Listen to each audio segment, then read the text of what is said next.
To succeed as a learning business, what you deliver does have to be effective. It has to get the learners where they need to go. And using Middle Me can help make that happen for your learning business. I'm Celisa Steele. I'm Jeff Cobb, and this is the Leading Learning Podcast.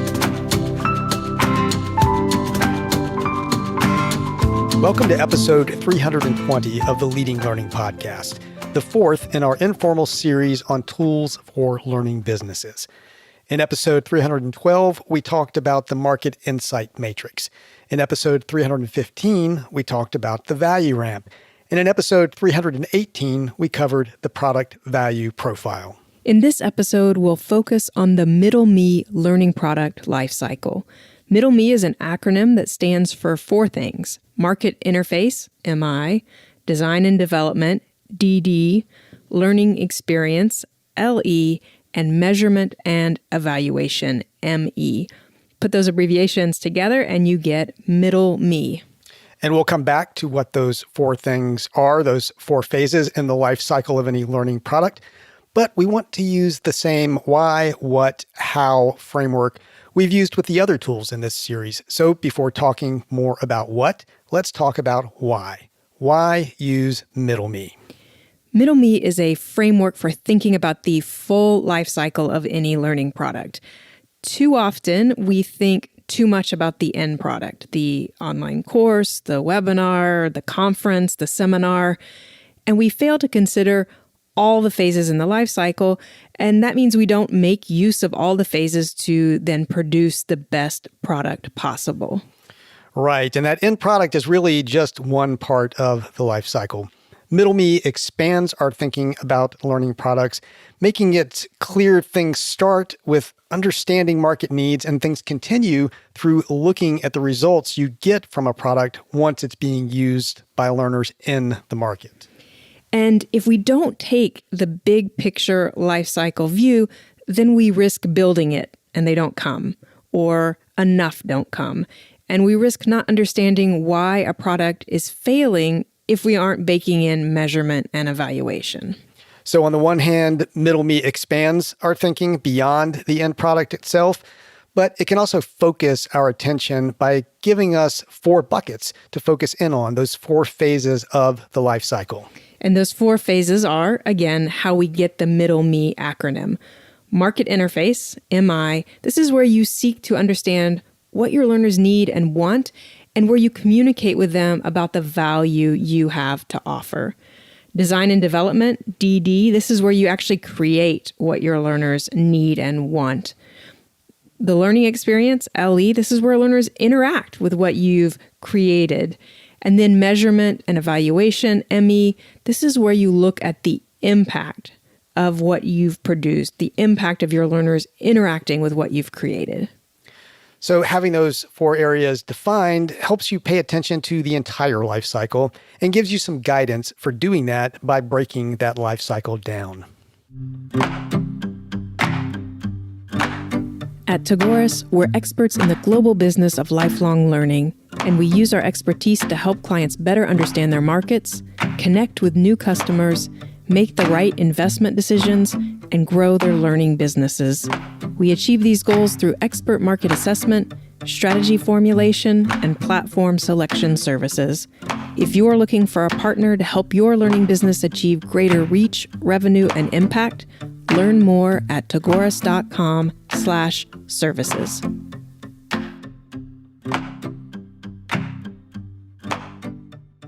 Now that we've talked about why, let's turn to what. What is Middle Me? Well, basically, it's a process visual that depicts the four phases of the learning product lifecycle.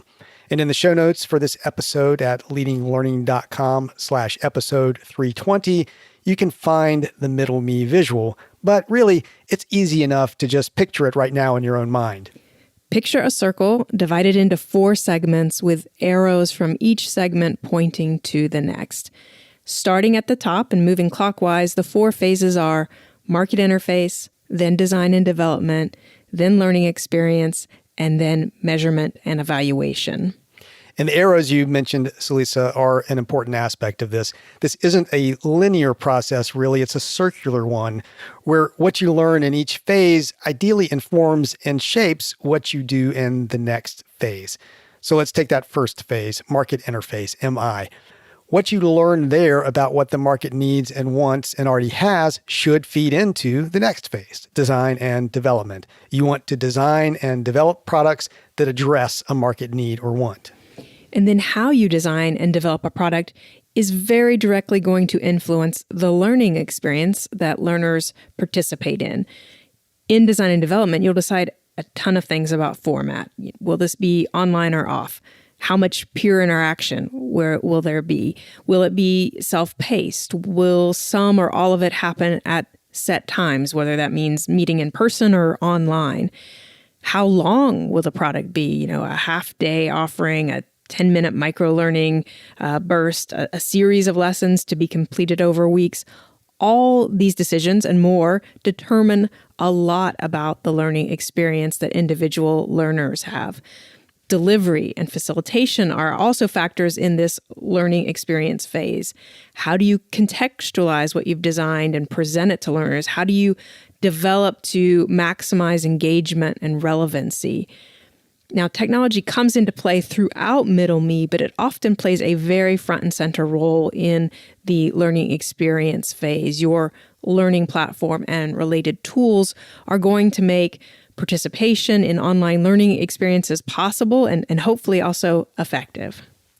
In measurement and evaluation, then look at the impact of learners interacting with what we've designed and developed, with the impact of that learning experience. And often what's measured and evaluated are things that happen during the learning experience phase, activities like assessments and course evaluations.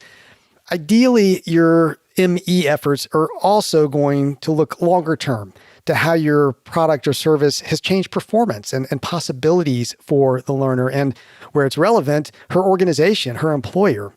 It should also consider the impact on your organization as a learning business. Measure and evaluate how the product or service has impacted your position in the market, for example, how you're perceived, demand for your offerings. And then the measurement and evaluation feed back into market interface, ideally, continuing the circle. As we mentioned already, many learning businesses focus too exclusively on the end product, but even when they broaden the focus to include the other phases of the life cycle, there can be the tendency to treat this as a linear process rather than a circular one. So don't forget to use what you learn in each phase to improve your understanding of the market and what you should offer.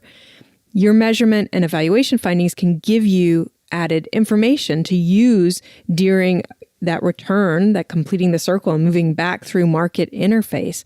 If a product didn't get the traction you expected or hoped for, why not? Maybe a product's doing better than you expected in terms of ratings or in terms of uptake. The data that you get from that measurement and evaluation can become part of how you better understand your market and what learners need and want. And now we also want to point out that Middle Me works well with a science-based approach to learning. You can leverage learning science in each phase. Yes, and learning science is about being evidence-based and data-driven. And Middle Me helps ensure that you have a diversity of data and evidence to draw on at each phase of the learning product lifecycle. Market interface is all about knowing and connecting with your audience, your learners and customers, your potential learners and customers, to help make sure you really know what the market needs and wants, and that you don't just think you know.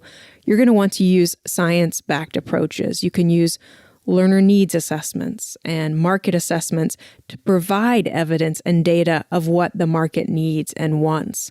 And then, of course, once you have that evidence and that data, you need to be sure to share that with your designers and developers. And that's because the next phase, design and development, that's where those designers and developers are going to plan and create the products that your learners need and want. So those developers, they need to know what you found out in the market interface phase. That's so they can choose appropriate learning science-backed approaches that match market need. Cutting and chunking to help with limitations of working memory will always be important, but other aspects can be guided by market wants. For example, whether to include practice, and if yes, how much. The main players involved in this design and development phase are, of course, the people doing the design and development of your learning products and services. If you're lucky enough to have instructional designers on staff, then they'll usually know evidence-based, science-backed approaches to use and to draw on. If, however, you rely heavily on volunteers or subject matter experts as your really frontline designers and developers, then your work may be a little bit harder. You may have to spend some time figuring out how do you get those people up to speed on some of the key aspects of learning science and what makes for an effective adult learning experience, because many of them will have subject matter expertise, but they may not have that grounding in learning science and adult learning. And, really that's one of the reasons that we created, that is the reason really that we created Presenting for Impact, which is our free training for experts who are charged with presenting at conferences and continuing education webinars and those sorts of educational experiences. Presenting for Impact helps those people put learning science to practical use as they are both developing and then delivering learning experiences. And you can find that easily in the main navigation on the Leading Learning website, but we'll also include a link to it in the show notes for this episode, which you can find at leadinglearning.com/episode 320. And just to expand a little bit on what you were saying there, Jeff, in our experience, subject matter experts often are very well attuned to the market. So they're tuned into that market interface phase. They've got a good sense of what's going on out there, and that's because they're usually part of the market themselves. But then they often need help in the design and development phase and using learning science effectively. Now, on the flip side, professional instructional designers often know the learning science and, they get that design and development phase because that's the lion's share of what they do day in and day out. But often learning businesses need to do more to make sure that the instructional designers are really tuned into the market interface phase and then translating that into effective design and development. And then that next phase, a learning experience or LE, that of course is where the rubber really meets the road, so to speak. It's where learners interact with what you've designed and developed based on your market interface. And at this point, you mostly have to make sure that the good design and development, that good DD, doesn't get thwarted. And this is also where feedback and practice happen, and getting those aspects right can be tricky. So you need to ensure that your presenters, facilitators, and instructors understand the importance of feedback and know how and when to give appropriate feedback. Again, that's something that we do cover in Presenting for Impact. And then the fourth of the four phases is measurement and evaluation, which we call ME. And this is where we look at the impact of learners interacting with what we've designed and developed. This is where we measure and evaluate the products and services. And we always want to do that with an eye to what insights can we glean that we can apply to our learning business. So you're going to want to look at quantitative data and qualitative data. So course ratings, completion rates, success cases you might find using Brinkerhoff's success case method, open-ended feedback on end-of-class surveys, all of those sorts of things. Then you leverage that information and that insight. The data and evidence you collect can help you refine and improve what you offer, find new things to offer, and identify products you need to sunset, frankly, because they aren't as effective as you'd expected. To succeed as a learning business, what you deliver does have to be effective. It has to get the learners where they need to go. And using Middle Me can help make that happen for your learning business.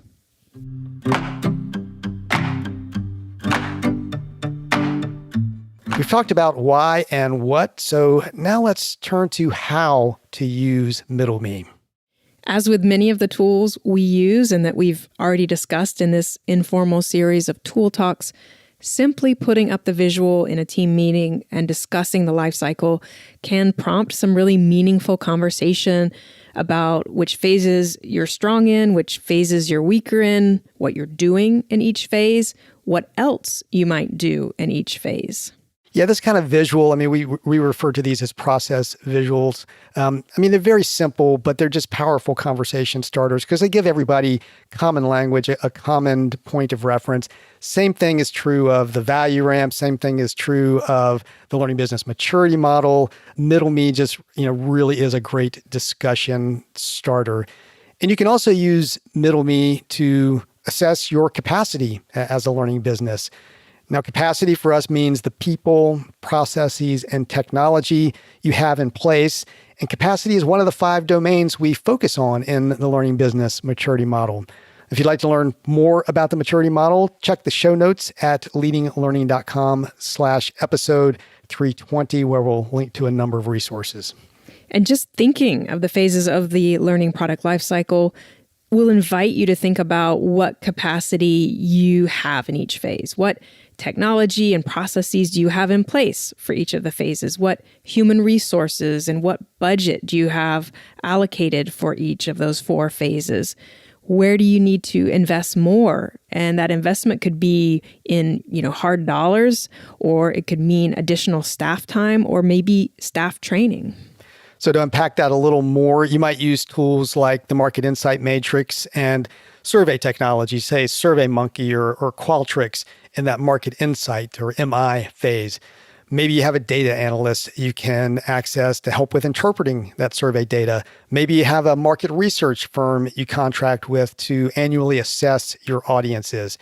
Making sure everyone on the team is aware of what you have in terms of that capacity can A, make sure that you make good use of what you have in place, and B, help you see areas where you may need additional help, whether in the form of people, processes, or technology.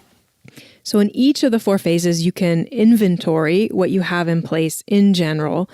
That's an approach to using Middle Me at the enterprise or learning business level. But a learning business can also use Middle Me to evaluate individual products or product lines.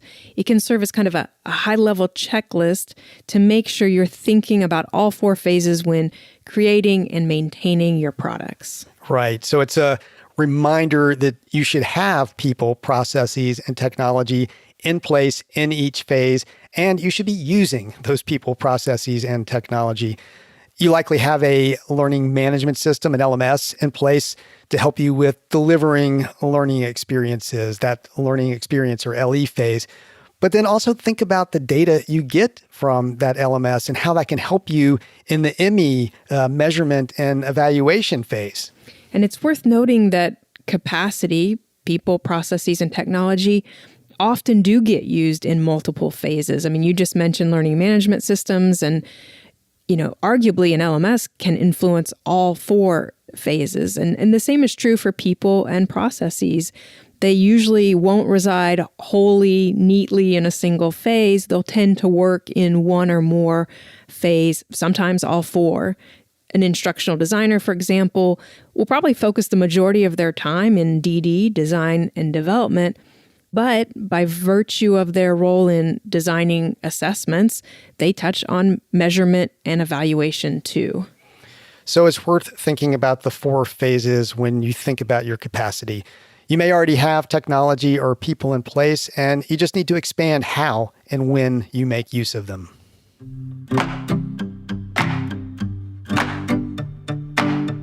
So that's our look at the Middle Me learning product lifecycle. To get a copy of the Middle Me visual, please go to leadinglearning.com/episode 320. At leadinglearning.com/episode 320, you'll also see options for subscribing to the podcast. And we hope you will subscribe if you haven't. We like subscription numbers because they help us with measurement and evaluation. We'd also be grateful if you would take a minute to rate us on Apple Podcasts or wherever you listen, especially if you enjoy the show. Jeff and I personally appreciate reviews and ratings, and they help the podcast show up when people search for content on leading a learning business. Lastly, please spread the word about Leading Learning. In the show notes at leadinglearning.com/episode 320, you'll find links to connect with us on Twitter, LinkedIn, and Facebook. Thanks again, and see you next time on the Leading Learning Podcast.